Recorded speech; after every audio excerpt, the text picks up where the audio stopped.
नमस्कार। आप सभी को सादर अभिवादन। मैं असिस्टेंट प्रोफेसर रामजी यादव, आदित्य प्रकाश Jalan teachers training college कुदुनु Ranchi से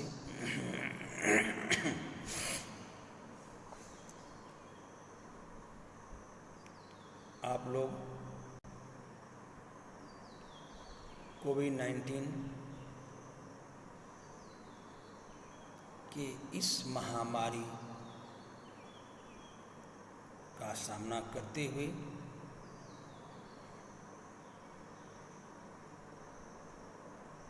ऑनलाइन क्लासें भी ले रहे हैं और हम आप लोगों की सारी समस्याओं को सुलझाने की कोशिश कर रहे हैं कि आपको कोर्स 1 के अंतर्गत किसी भी टॉपिक पर आपको कहीं परेशानी का सामना न करना पड़े। इसलिए मैंने आपको प्रतिदिन ऑनलाइन क्लासें भी लेते हैं और वीडियो आप लोगों के पास भेजी जा रही है। पिछली वीडियो में मैंने आपको बुद्धि को पूरा क्लियर कर दिया है। मैंने बुद्धि को समाप्त कर दिया है कि वास्तव में जो यूनिट 4 के अंतर्गत बुद्धि है उसको मैं क्लियर कर चुके हैं। बुद्धि के कारक थे वो भी समाप्त हो गए।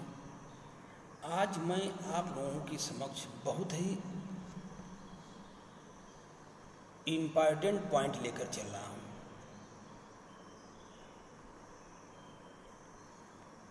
ये आप लोगों की परीक्षा की दृष्टि से भी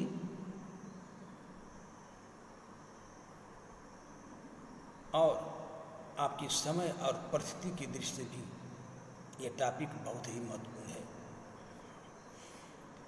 इसमें परीक्षा में इससे एक क्वेश्चन जरूर पूछा जाता है, वह है टॉपिक सांवेगिक बुद्धि क्या है। अब तक आप लोग बुद्धि पढ़े हैं, लेकिन आज मैंने सांवेगिक बुद्धि बताने जा रहा हूँ। यहाँ ये भी क्लियर हो जाएगा कि सबसे अधिक महत्व बुद्धि को दिया जाता है कि सांवेगिक बुद्धि को दिया जाता है। इसी टॉपिक को लेकर मैं आज आप लोगों के समक्ष उपस्थित हूँ। जैसा कि कहा जाता है, यहाँ तक कि 1995 से अब तक बुद्धि पर आप सारे सेमिनार अटेंड किए होंगे, लेकिन आप ये भी बताइए ना, कभी आप सांवेगिक बुद्धि पर सेमिनार कहीं देखे हैं विश्व में? वह कहीं भी सेमिनार हुआ उस सांवेगिक बुद्धि पर सेमिनार है, उसको अटेंड करना है? नहीं। लेकिन बालक के विकास में, व्यक्ति के विकास में बुद्धि का बहुत योगदान नहीं है जितना कि सांवेगिक बुद्धि का योगदान है। सांवेगिक बुद्धि को आप लोगों के समक्ष मैं रख रहा हूँ और उसमें बहुत से मुख्य पॉइंट है, उसको नोट भी करते चलिएगा। जैसे वास्तव में सांवेगिक बुद्धि जिसे कहते हैं इमोशनल इंटेलिजेंस, सांवेगिक माने EQ से इसको परिभाषित किया जा सकता है। बार बार मैं EQ ही बोलेंगे। सांवेगिक बुद्धि का जो ईगो है वास्तविक में यह व्यवहारिक प्रतिमान है।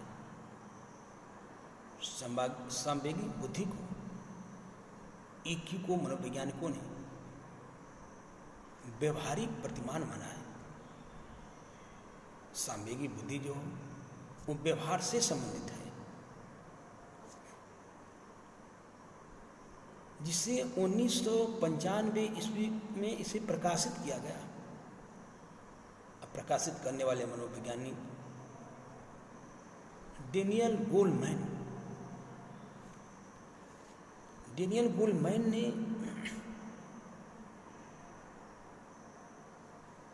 इनकी पुस्तक भी है सांवेगिक बुद्धि। उन्होंने अपनी पुस्तक भी लिखी है, इसका नाम है सांवेगिक बुद्धि ही उनकी पुस्तक है। सांवेगिक बुद्धि से उन्होंने विशेष स्थान प्राप्त हुआ है। डेनियल गोलमैन को सांवेगिक बुद्धि से विशेष स्थान प्राप्त हुआ है। थोड़ा सा इससे पूर्व मैं जाना चाह रहा हूँ। अगर इससे पूर्व 1970 ईस्वी में तथा 1980 ईस्वी में अगर मूलतः जो सांवेगिक बुद्धि सिद्धांत विकसित किए गए, सांवेगिक बुद्धि सिद्धांत, इसमें 2 सिद्धांत विकसित किए गए। सांवेगिक बुद्धि सिद्धांत एक लिस्ट और आपको आगे बताएंगे, उसमें आएगा इसका नाम। अभी सांवेगिक बुद्धि जो सिद्धांत विकसित किए गए थे, उसके जो मनोवैज्ञानिक हैं हॉवार्ड गार्डनर ने ये हॉवार्ड विश्वविद्यालय अमेरिका में, और पीटर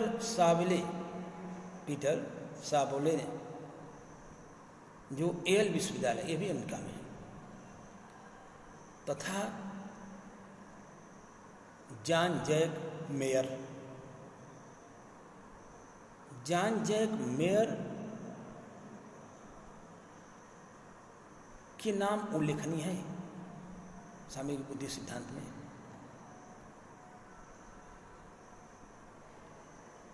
आज की बात अगर हम करते हैं तो आज सांवेगिक बुद्धि की जो प्रासंगिकता है, संगठनात्मकता है,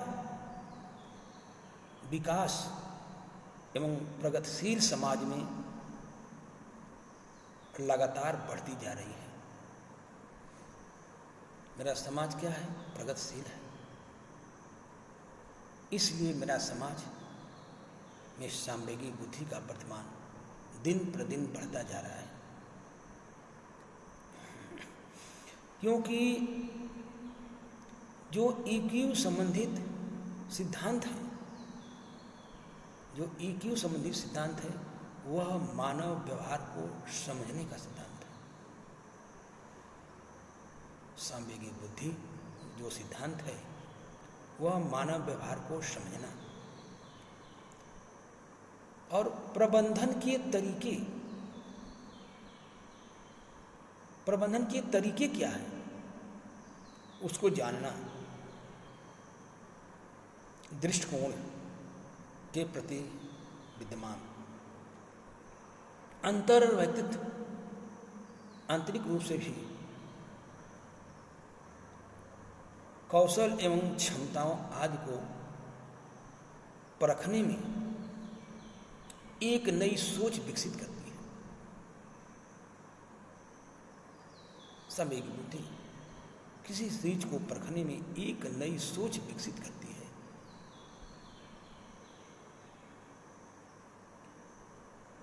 अगर बात करते हैं सांवेगिक बुद्धि का एक महत्वपूर्ण योगदान है मानव संसाधन योजना व्यवसाय से। किससे है? मानव संसाधन योजना व्यवसाय से सांवेगिक बुद्धि का सांवेगिक बुद्धि का संबंध नौकरी के क्षेत्र में भी है। नौकरियों में, साक्षात्कार में, चयन प्रबंधन में, कहीं चयन किया जा रहा है उसके प्रबंधन में, प्रबंधन विकास में, और ग्राहक संबंध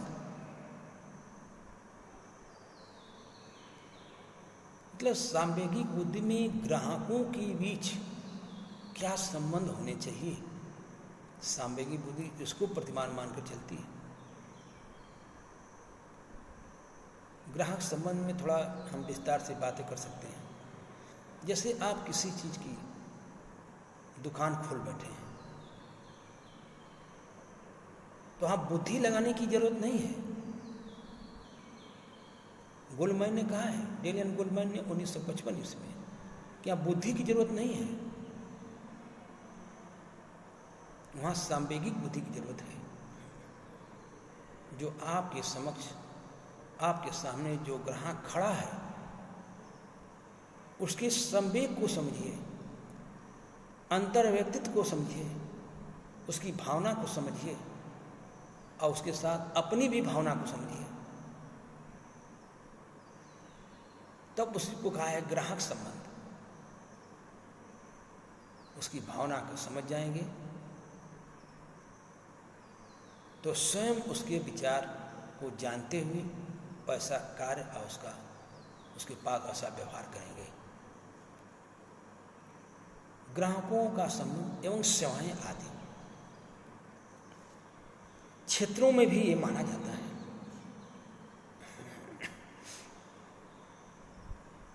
सांवेगिक बुद्धि का संबंध गुणकारी होता है, वो मानते हैं। सांवेगिक बुद्धि का संबंध गुणकारी भी होता है, या दो प्रत्ययों में इसका घनिष्ठ माना जाता है। दो प्रत्ययों में घनिष्ठ मानता है, एक प्रेम और दूसरा स्वाभिमान, इसको कह सकते हैं। अगर गुणकारी की बातें करते हैं तो इसमें कार्य के प्रति, किसी भी कार्य के प्रति सहानुभूति, इस सांवेगिक बुद्धि के द्वारा ही आती है। किसी भी कार्य के प्रति सहानुभूति एवं संवेदना या दृश्यता उत्पन्न करता है।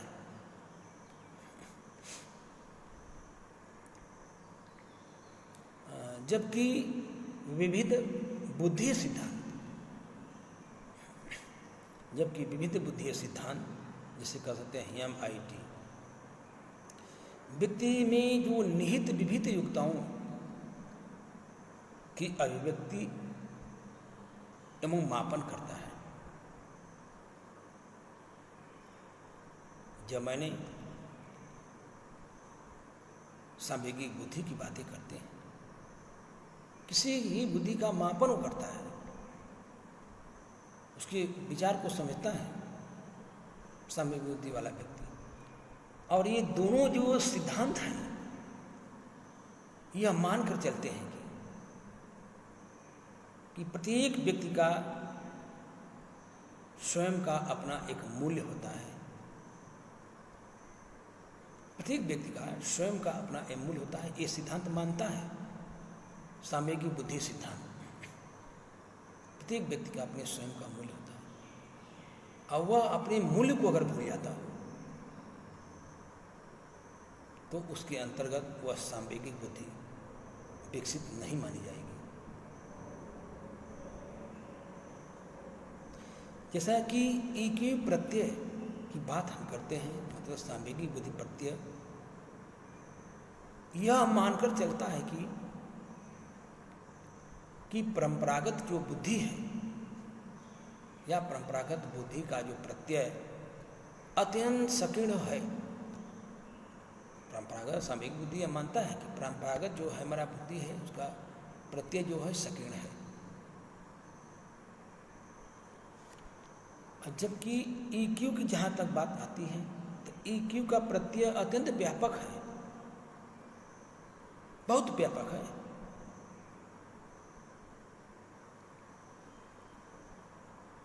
जो हम यह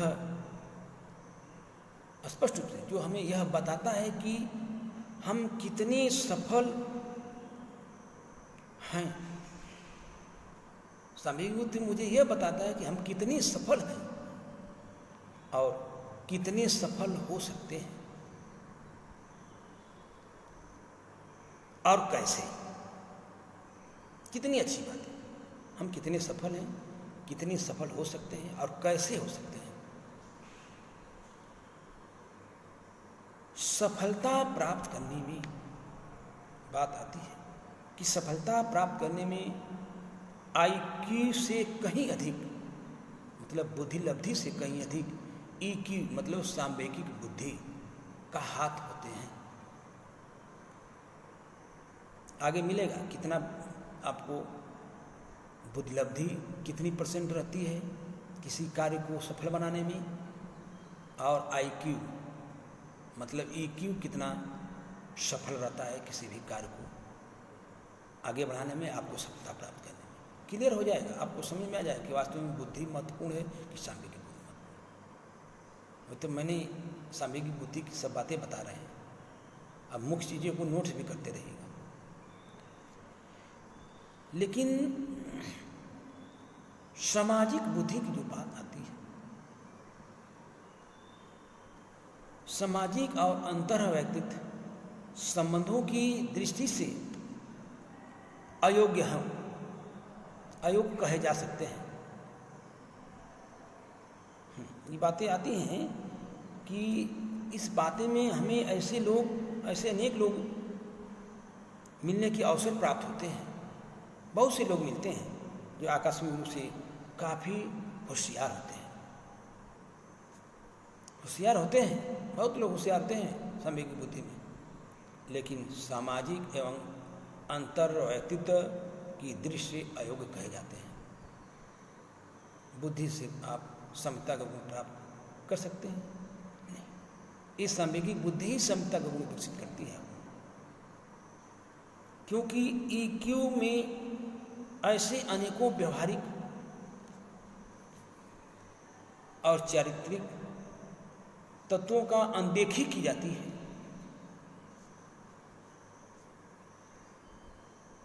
चारित्रिक तत्वों का अनदेखी की जाती है। यहाँ पर यह उल्लेखनीय विचार है, उल्लेखनीय है कि उच्च IQ उच्च बुद्धि लब्धि रखने वाले व्यक्ति सफलता स्वतः संचालित नहीं होती है। हम सोचिए कि उच्च बुद्धि लब्धि रखते हों और वह स्वतः संचालित हो तो संभव नहीं है।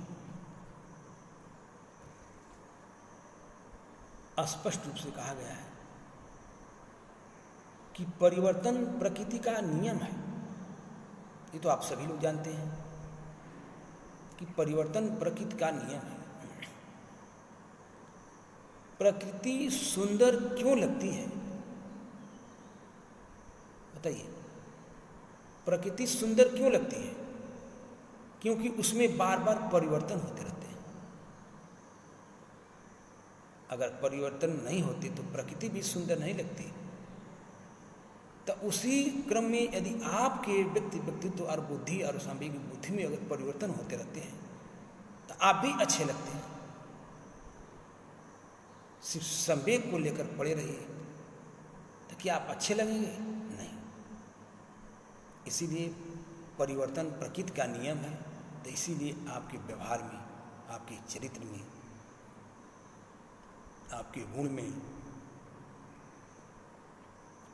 आपके परिवेश में परिवर्तन होना जरूरी है। वह परिवर्तन मात्र सांवेगिक बुद्धि के द्वारा ही हो सकता है, न कि बुद्धि के द्वारा। बुद्धि का तो कोई स्थान ही नहीं है इसमें। कितना स्थान है उसको भी क्लियर कर देंगे आगे, नेक्स्ट बात वार्तालाप में आएगी। सांवेगिक पर कम से कम 3 से 4 क्लासें होंगी आपका, तब जाके वो क्लियर होगा। बुद्धि से कहीं सांवेगिक बुद्धि बहुत ही इम्पॉर्टेंट है आज के युग में। आज के युग में बुद्धि ज्ञान ले सकते हैं, लेकिन उसको सांवेगिक बुद्धि में उतारना बहुत कठिन है। वो मात्र सांवेगिक बुद्धि ही कर सकती है। नेक्स्ट चल रहे हैं कि परिवर्तन प्रकृति का नियम है। यह शाश्वत सत्य भी है कि इस बदलते हुए परिवेश में वह प्राणी जीवित रह सकता है या अपना अस्तित्व बनाए रख सकता है जो अपने आप को, स्पष्ट कहा, जो अपने आप को इन बदलती हुई परिस्थितियों में फिट रहते हुए सामान्य स्थापित कर सके। स्पष्ट होगा, इस बदलती हुई परिस्थिति में अपने आप को समायोजित करना या फिट रहते हुए सामान्य स्थापित कर सकते हैं। इसके युग में मैंने आज का जो युग है, सभी लोग जानते हैं आज का युग क्या है, प्रतियोगिता का युग है। आप लोग सभी लोग जानते भी इस चीज को है कि आज का युग तो प्रतियोगिता का युग है। असर ने सिर्फ सांवेगिक बुद्धि की बातें करते हैं।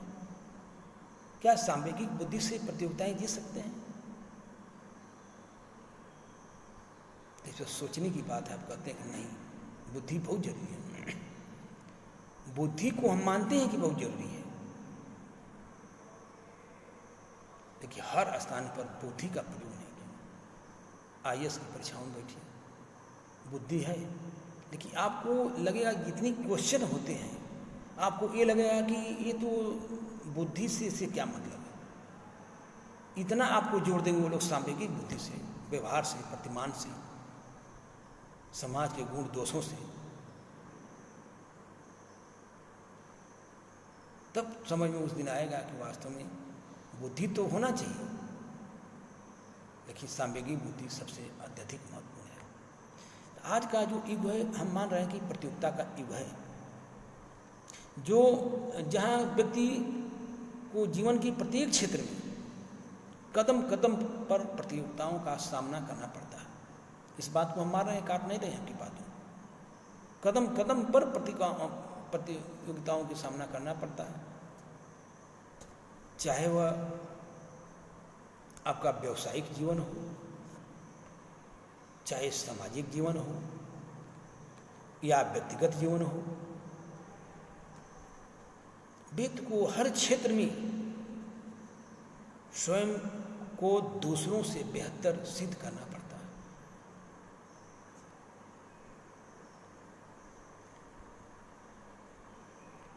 तथा अगर उसकी विपरीत परिस्थितियों में उबरना पड़ता है तो मैंने प्राचीन काल की बात करेंगे। विपरीत परिस्थितियों से अगर हम उबरना चाहते हैं तो उसकी प्राचीन काल की बात करेंगे। प्राचीन काल से ही बुद्धि को ही सफलता की कसौटी माना जाता रहा है। प्राचीन काल से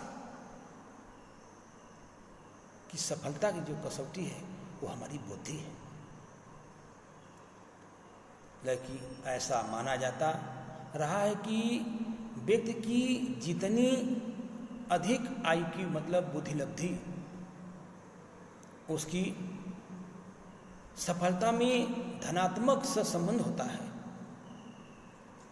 अर्थात की बातें आती हैं, यदि IQ अधिक है तो मतलब बुद्धिलब्धि अधिक है तो व्यक्ति के सफल होने की संभावनाएं बढ़ जाती हैं। ये माना गया कि जितनी व्यक्ति का बुद्धि जितनी अधिक होती है उसमें सफलताएं की संभावनाएं बढ़ जाती हैं। ये चीज़ आज भी माना जाता है, आप लोग मानते भी हैं। लेकिन दूसरे शब्दों में इस चीज़ को हम कह सकते हैं कि अधिक IQ लेवल वाले मतलब बुद्धिलब्धि वाले जो व्यक्ति को कमांड वाले व्यक्ति से अधिक श्रेष्ठ माना जाता है। अधिक बुद्धि है, जिसको मेरे किसी विषय पर कमांड है तो बुद्धि वाले को श्रेष्ठ माना जाता है, कमांड वाले व्यक्ति से श्रेष्ठ माना जाता है। तब प्रश्न यह उठता है, तो प्रश्न भी उठेगा कि क्या एक औसत बुद्धि वाला व्यक्ति जो सामान्य से मतलब IQ लेवल उसका सेम है, बराबर है, क्या एक सामान्य IQ लब्धि वाला व्यक्ति जीनियस IQ वाले व्यक्ति से अधिक सफल हो सकता है? प्रश्न उठेगा। मैं IQ लेवल की बात करके और जीनियस व्यक्ति IQ लेवल की बात करते हैं बालक, तो क्या वह सफल हो सकता है? तो इसका अंतर है। ये भी सॉरी, तब इसका उत्तर आता है, लोग कहते हैं कि हाँ जीनियस सफल हो सकता है। और ऐसा अंतर क्या है? EQ से, सांवेगिक बुद्धि द्वारा, सांवेगिक बुद्धि के कारण ही होता है। क्योंकि IQ आपको सिर्फ एकाडमिक क्षेत्रों में ही अच्छा अंक प्रदान कर सकती है। जो IQ है सिर्फ एकाडमिक क्षेत्रों में वो अच्छा अंक प्रदान कर सकती है, और जबकि EQ की बात आती है, सांवेगिक बुद्धि की बात आती है, तो सांवेगिक बुद्धि आपको अपने जीवन की परीक्षाओं में अच्छे अंक दिलवा सकती है और दिलवाता भी है। जीवन की परीक्षा क्या है? जीवन की परीक्षा है किसी एक अच्छे व्यक्ति के साथ उसके संवेग को पहचानना और आपके अंदर जो संवेग है उसको पहचान कर दोनों में समायोजन स्थापित करना। यही तो जीवन की परीक्षाएं हैं। एक अच्छे अंक व्यवहारता खरी कसौटी पर उतार सकता है, वह सांवेगिक बुद्धि है। अगर सांवेगिक बुद्धि के रूप में मैं बुद्धिमान लोग बदलते वातावरण में, स्पष्ट कहा है, सांवेगिक बुद्धि के रूप में अगर बुद्धिमान लोग बदलते वातावरण की परिवेश में शीघ्र समाजित हो जाते हैं, इसलिए उनके जीवित रहने की जो संभावनाएं भी प्रबल हो जाती हैं। इस प्रकार के व्यक्ति केवल तथ्यों से ही काम नहीं लेते, बल्कि वे तथ्यों के साथ साथ भावनाओं से भी काम लेते हैं। तथ्य से काम नहीं लेते इस प्रकार के व्यक्ति, संवेगी बुद्धि वाले। ये व्यक्ति की भावनाओं को समझते हैं, भावनाओं से बात करते हैं, अर्थात बातें आती हैं। वे क्या पर अधिक बल देने के बजाय वे क्या है इस पर बल नहीं देते हैं, मत दो चीजों पर बल देते हैं, वह क्यों है और कैसे। स्पष्ट सांवेगिक बुद्धि वाले क्या पर बल न दे करके क्यों और कैसे पर अधिक बल देते हैं। क्यों हुआ, कैसे हुआ पर अधिक बल देते हैं। वे इस बात को अच्छी तरह से जानते भी कि हर व्यक्ति